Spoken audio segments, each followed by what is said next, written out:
बहुत ख़ास ना सही पर इतनी आम भी नहीं हूँ। अम्मी कहती हैं तुम एक ही हो दुनिया में, ना कोई तुम्हारी जितनी पागल है और ना ही कोई तुम्हारी जितनी समझदार। ना कोई तुम जैसी पत्थर दिल है कि बड़ी से बड़ी बात को हंसी में उड़ाने वाली, ना कोई तुम जैसी नरम दिल के छोटी सी बात को लेकर घंटों परेशान रहने वाली। ना कोई तुम जैसी बेपरवाह, ना कोई तुम जैसी एक ही बात को सोचकर टेंशन लेने वाली, ना कोई तुम जैसी बेइंतहा ख्याल रखने वाली, और ना तुम्हारे जैसी कोई इतनी बोलने वाली, और ना ही कोई तुम्हारे जैसी खामोश रहने वाली। बस तुम एक ही हो। मैंने ज़िंदगी में बस यही एक बात सीखी है कि इंसान से कभी कुछ मत मांगो। इंसान ना तो हमदर्दी मुकम्मल देता है और ना ही मोहब्बत, और दे भी कैसे। कायनात की हर चीज़ नामुकम्मल है सवाए अल्लाह की ज़ात के, और उसके अलावा ना कोई हमें कुछ दे सकता है ना हमसे कुछ छीन सकता है। वही आंसुओं का भी भरम रखता है और वही अपनी मोहब्बत के रंग भी रंगता है। और ये बात ज़िंदगी के किसी न किसी मकाम पर इंसान ज़रूर महसूस करता है, चाहे देर से करे या जल्दी। उसकी आगोश में बहाया गया कोई भी आंसू ज़ाया नहीं जाता, फिर चाहे वो आंसू अज़ियत का हो या मोहब्बत का। खुदा हमें कभी हम जैसों का मोहताज ना करे, ना हमदर्दी के लिए ना मोहब्बत के लिए।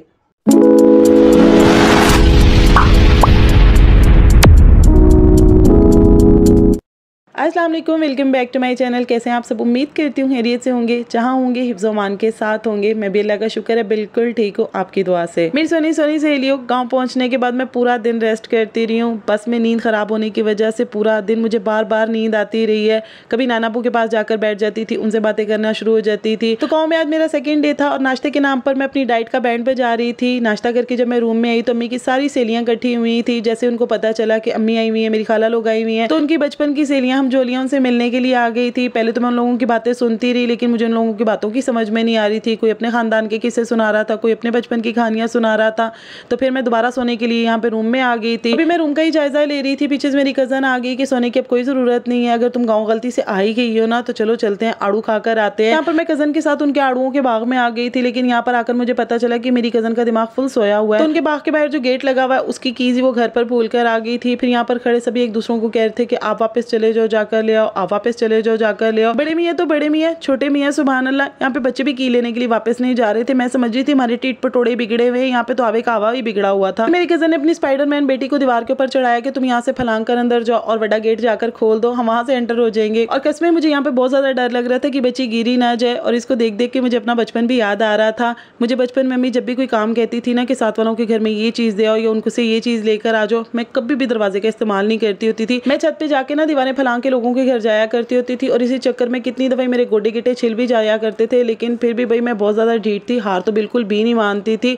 अपनी उसी रविश के ऊपर मैं कायम रहती थी, जिसकी वजह से अम्मी मुझसे बहुत ज़्यादा तंग थी। और अक्सर ही मैं अम्मी से मार भी इस बात पे खाया करती होती थी कि तुम दरवाजे से क्यों नहीं जाती हो, तुम्हें क्या गंदी आदत है कि तुम दीवारें फलांग के लोगों के घर जाती हो। फलांगने का ही शौक नहीं था, मुझे लड़का बनने का भी बहुत ज़्यादा शौक होता था। और मैं अक्सर अल्लाह ताला से ये कहा करती थी कि आपने मुझे लड़की क्यों बना दी है। मुझे लड़के होने के ना बड़े बेनिफिट्स नजर आया करते होते थे कि भाई लड़के तो जहाँ मर्जी दिल करता है चले जाते हैं, बाइक चला लेते हैं, वन व्हीलिंग भी कर लेते होते हैं। खैर लड़के होने के बेनिफिट्स तो मुझे आज भी नजर आते हैं, लेकिन क्या किया जा सकता है भाई, अल्लाह ताला का शुक्र है कि अल्लाह ताला ने लड़की बनाया है।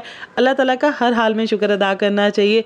और ये हैं जी मेरे स्वीट से नाना अब्बू, इन्हें हार्ट अटैक हुआ है और माशाल्लाह अब इनकी तबीयत बिल्कुल ठीक है। आप सभी लोगों ने इनके लिए बहुत सी दुआएं मांगी हैं। अल्लाह ताला आपकी सभी दुआओं को कबूल व मकबूल फरमाए और अल्लाह ताला आपको इसका अजर दे। अच्छा, मैं इन्हें बाबा कहती होती हूँ। लास्ट ईयर मेरे सभी कजन ने मिलकर इनकी 85th बर्थडे मनाई थी। बर्थडे वाले दिन जब इन्होंने केक के ऊपर अपनी एज 85 ईयर्स देखी ना, तो इन्होंने अपनी लाठी से सबको कुटना शुरू कर दिया था कि आप लोगों को किसने कहा कि मैं 85 ईयर्स का हूँ, मेरी एज तो 100 ईयर्स है। जी क्या था, मेरे मामू के बेटे ने उस 85 को 100 बनाया, तो तब मेरे नानाबू ने केक काटा था। अच्छा, मेरे नानाबू की एज 100 ईयर्स है नहीं, क्योंकि मेरी बड़ी खाला की एज भी 62 ईयर्स है, तो मेरे नाना कैसे 100 ईयर्स के हो सकते हैं। इनकी एज तकरीबन ऑलमोस्ट 90 के करीब है, लेकिन ये अपने आप को 100 ईयर्स का कहते हैं। लेकिन छड्डो जी, हमें इनकी एज से क्या लेना देना। अल्लाह ताला इनका साया हमारे सरों पे कायम रखे, हमारे लिए तो यही काफी है। खैर जी, नानाबू की तबीयत अब काफी बेहतर थी, तो मेरी अम्मी को यहाँ पर आकर ये याद आ गया कि मेरे बहनों की भी डेथ हुई है, जिनको 4 माह गुजर चुके हैं। मेरी खाला इद्दत से भी उठ चुकी हुई है, और अब मेरी अम्मी को उनका भी अफसोस करने जाना था। तो मेरी अम्मी कह रही थी कि नानाबू से मिल लिया है, उनकी तबीयत ठीक है, मुझे सुकून हो गया है। अभी यूँ करते हैं, मेरी बहन के घर भी चलते हैं, वहाँ पर भी अफसोस कर लेते हैं।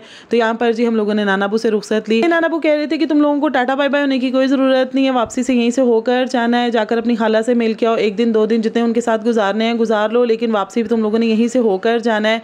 तो बस जी हम लोग निकल पड़े थे खाला के घर के लिए। खाला का घर नानाबू के घर से तकरीबन 2 घंटे के फासले पर है। पता है यहाँ पर मौसम बहुत ज्यादा ठंड है और मैं जब रास्ते में जा रही थी ना तो मुझे अपनी एक फ्रेंड बहुत ज्यादा याद आ रही थी। जब मैं स्कूल में पढ़ा करती थी तो मेरी एक फ्रेंड को इस बात पे बहुत ज्यादा इतराज था कि केपीके के ऊपर सारे पठानों ने क्यों कब्जा किया हुआ है, हम पंजाब के लोगों को भी तो हक मिलना चाहिए, हमारे भी वहाँ पर घर होने चाहिए। जैसे ही पंजाब में गर्मी आए तो हम लोग भी केपीके चले जाया करें। तो मैं उसे यही कहा करती थी कि तुम्हें किसने रोका कि तुम केपीके में अपना घर ना बनाओ, चलिए जो वहाँ पर अपना घर बना लो, लेकिन ये याद रखना कि केपीके में लाइफ बहुत ज्यादा मुश्किल है। पहाड़ों में जिंदगी भी पहाड़ जैसी ही मिलती है, सिटी में तो हमें हर फैसिलिटी मिलती है लेकिन पहाड़ों में हमें फैसिलिटीज नहीं मिलती है। यहाँ पर सिर्फ मौसम अच्छा होता है या फिर सीनरी बहुत ज्यादा खूबसूरत होती है। जिंदगी की बुनियादी जरूरियात हासिल करने के लिए इन्हें मेन सिटीज की तरफ आना पड़ता है, बहुत दूर दूर से जाकर इन्हें चीजें खरीदनी पड़ती हैं। हम लोगों का तो वो हाल है कि गली के कॉर्नर पर अगर ग्रोसरी स्टोर ना हो तो हम लोगों को लगता है कि भाई जिंदगी बर्बाद होगी, हमारी जिंदगी का कोई मकसद नहीं है। तो हम जो सिटी के लोग होते हैं ना वो ज्यादा दिन यहाँ पर रह भी नहीं सकते, हम लोग बोर होना स्टार्ट हो जाते हैं क्योंकि इनकी जिंदगी हमसे बहुत ज्यादा मुख्तलिफ होती है। इनकी जिंदगी में हार्ड वर्क ज्यादा होता है जबकि हमें आसाइशों की आदत होती है। सिटी में रहने वाले गरीब से गरीब लोगों की जिंदगी भी ना पहाड़ी लोगों से बहुत ज्यादा बेहतर होती है, सुकून वाली जिंदगी होती है। खैर जी अब तो केपीके भी बहुत ज्यादा आगे जा चुका है, यहाँ पर भी बहुत ज्यादा फैसिलिटीज आ चुकी हुई हैं, ब्रांड्स की शॉप्स खुल चुकी हुई है, लाइफ लग्जरीज आप लोगों को मिल जाएंगी, हेल्थ फैसिलिटीज बहुत ज्यादा अच्छी हो चुकी हुई है, लेकिन सिर्फ सिटीज की हद तक। गाँव देहातों में तो जिंदगी आज भी बहुत ज्यादा मुश्किल है और मेरा ददियाल का जो गाँव है ना, इंशाल्लाह अगर मैं गई तो मैं आप लोगों को वो भी जरूर दिखाऊंगी। वो तो आज भी ऐसे लगता है कि जैसे हम 1945 के दौर में आकर बैठ गए,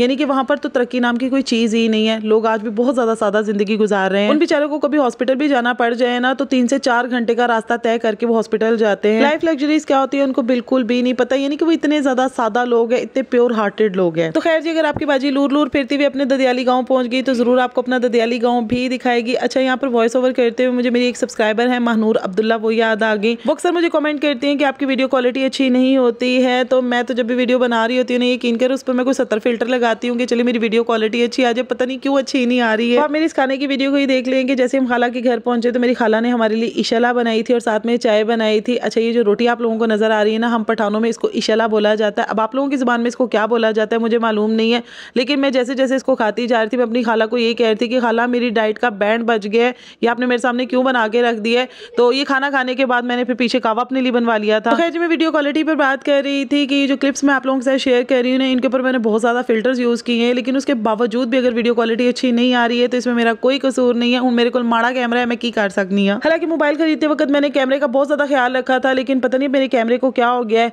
अच्छा जी यहाँ पर मेरी खाला मुझे जाए नमाज दिखा रही थी। जिस दिन उनके हस्बैंड की डेथ हुई थी उससे एक दिन पहले मेरी खाला उम्रा करके जब पाकिस्तान पहुंची थी तो नेक्स्ट डे मेरे खालू का एक्सीडेंट हो गया जिसमें उनकी डेथ हो गई थी। उस वक्त तो हम लोग इनके घर नहीं आ सके, लेकिन अब हम उनके घर दुआ खैर करने के लिए भी आए थे। तो यहाँ पर खाला मुझे जाए नमाज दिखा रही थी और मुझे कह रही थी कि तुम्हें कौन सा जानमाज पसंद है, और मैं बार बार खाला को ये बात कर रही थी कि इसमें से वो वाला जानमाज मुझे दिखाएं जो आप सऊदी अरब से लेकर आई हैं, क्योंकि बाकी सारे जानमाज मुझे पाकिस्तान के लग रहे हैं। तो मुझ पे हंस रही थी कि बीबीसी तुम बहुत ज्यादा तेज हो, तुम्हें फौरन पता चल गया कि ये पाकिस्तानी जानमाज है। तो मैंने ये कह रही थी नहीं आप मुझे सऊदी अरब का जानमाज दें, क्योंकि मेरी बहुत बड़ी ख्वाहिश है कि मैं खुद भी उम्रा करने के लिए जाऊँ। फिर सऊदी अरब की कोई चीज अगर मुझे मिल जाए ना तो वो तो मेरे लिए बहुत ज्यादा खास होती है। मैंने सऊदीया से आई हुई काफी चीजें अपने पास संभाल के रखी हुई कि इंशाल्लाह जब मैं खुद उम्रा करने के लिए जाऊंगी ना तो मैं उन चीजों को सऊदी अरब में जाके इस्तेमाल करूंगी। तो आप सब लोगों ने दुआ करना है कि अल्लाह करे मैं भी जल्द से जल्द उम्रा करने के लिए जाऊँ, अल्लाह ताला मुझे भी अपने घर का दीदार नसीब फरमाए। तो फिर आपके बाजी ने जो पोटली बनाई हुई है ना वो सऊदी अरब में जाकर खोलेंगे अपनी अलादीन की जुम्बील में से, वो अपनी सारी चीजें निकालेंगे और इस्तेमाल करेंगी। एनीवेज जी खाला से मैंने जानमाज ले लिया था और सऊदीया वाला ही जानमाज उनसे लिया था। इंशाल्लाह मैं आप लोगों को जरूर दिखाऊंगी। यहाँ पे बारिश हो रही थी, मैं बाहर आकर बैठ गई थी। यहाँ की तो बारिशों का भी क्या ही कहना है, मौसम इतना ज्यादा खूबसूरत हो जाता है और इतनी ज्यादा ठंड है ना यहाँ पर कि हम लोग रजाई और कंबल लेकर यहाँ पर सोते हैं। हालांकि मैंने पंजाब में कॉल की थी, यानी कि लाहौर में कॉल की थी, तो मेरी सिस्टर बता रही थी कि यहाँ पर बहुत ज्यादा गर्मी हो रही है। और पता है यहाँ पर आकर तो भूख भी बहुत ज्यादा लगती है, यानी कि अगर आप सोचे ना कि आपने डाइट करनी है तो वो तो नामुमकिन है कि आप यहाँ पर आकर डाइट कर सकें। और फिर ये जब दस्तरखान सामने लगते हैं ना तो फिर आपका दिल करता है कि सारे खाने उठा उठा कर खाते रहे। मैंने भी यहाँ पर अपनी डाइट को बाय बाय कर दिया है, क्योंकि अच्छा नहीं लगता कि आप किसी के घर जाकर ये कहें कि मैं ये चीज नहीं खा सकती, वो चीज नहीं खा सकती हूँ, मेरी तबीयत खराब हो जाएगी। अगर इतने ज्यादा एक्सक्यूज मैंने उन लोगों को दिए ना तो उन लोगों ने मुझे कहना है कि बीबी तुम यहाँ पे क्या करने के लिए, ये बेहतर है अपना बोरिया बिस्तरा उठाओ, यहाँ पर पहुंच जाओ लाहौर, वहां जाकर जितनी डाइट करनी है ना कर लेना। फिर आप केपीके आए लेकिन ट्राउट फिश ना खाएं, ये कैसे हो सकता है? फिर तो आपका केपीके का जो ट्रिप है ना वो वैसे ही अधूरा रह जाएगा। तो यहाँ पर हम लोगों ने ट्राउट फिश एंजॉय की थी। खाना खाने के बाद मेरा कजन कह रहा था कि चले मैं आप लोगों को आइसक्रीम खिलाने के लिए लेके चलता हूँ, और ये उसने हमें बहुत बड़ा धोखा दिया था। वो मैं आइसक्रीम खिलाने के लिए नहीं लेके गया बल्कि उसके अपने दोस्त आने वाले थे, तो उसने खाना लेना था, कबाब वगैरह लेने थे। तो कबाब वाले की दुकान के बाहर जाकर उसने गाड़ी रोकी, खुद जाके कबाब वाले के पास खड़ा हो गया, कबाब पैक करवा कर वापस आकर गाड़ी में बैठ के कहता है कि अब यहाँ पर तो सारी शॉप्स बंद हो गई होंगी, आइसक्रीम नहीं मिलेगी। तो ऐसे वो हमें घर वापस ले आया। अच्छा मैं इतनी चिल होकर बैठी हुई थी ना, तो जो मेरी कजन मेरे साथ गई हुई थी ना उसको बहुत ज्यादा इस बात पे गुस्सा आ रहा था कि हम लोग आइसक्रीम खाने के लिए आए थे लेकिन भाई ने आइसक्रीम नहीं खिलाई, हमें घर वापस वैसे लेके जा रहे हैं। और आपको इस बात पे गुस्सा ही नहीं आ रहा, यानी उसे मेरे कूल होने पे बहुत ज्यादा गुस्सा आ रहा था। अब आप मुझे बताएं कि मैं किसी को कैसे कह सकती हूँ कि आप हमें आइसक्रीम खिलाने के लिए लेकर आए और हमें आइसक्रीम नहीं खिला रहे हैं। ये मैनर्स के खिलाफ बात हो जाती है ना। तो भाई मैं तो मैनर्स का बहुत ज़्यादा ख्याल रखती हूँ। तो यहाँ पर जी हम लोग बैठे हुए इंतजार कर रहे थे कज़न का, यानी कि मेरा क्लिप थोड़ा आगे पीछे हो गया है, मेरा वॉइस आगे पीछे हो गया है, तो इग्नोर कीजिएगा। तो बस जी यहाँ पे मैं भी अपनी वीडियो का इख्तिताम करती हूँ। मिलती हूँ आप लोगों से नेक्स्ट वीडियो में। उम्मीद है कि आप लोगों ने मेरे आज के व्लॉग को एंजॉय किया होगा। वीडियो अच्छी लगी हो तो वीडियो को लाइक कर दीजिएगा और चैनल को अगर अभी तक सब्सक्राइब नहीं किया है तो इंतजार किस बात का है, चैनल को भी सब्सक्राइब कर दे और बड़े बड़े लाइक देकर भी जाए। तो बस जी इजाजत चाहती हूँ। मिलती हूँ आप लोगों से नेक्स्ट व्लॉग में। अपना बहुत सा ख्याल रखिएगा, मुझे भी दुआओं में याद रखिएगा। अल्लाह हाफिज़।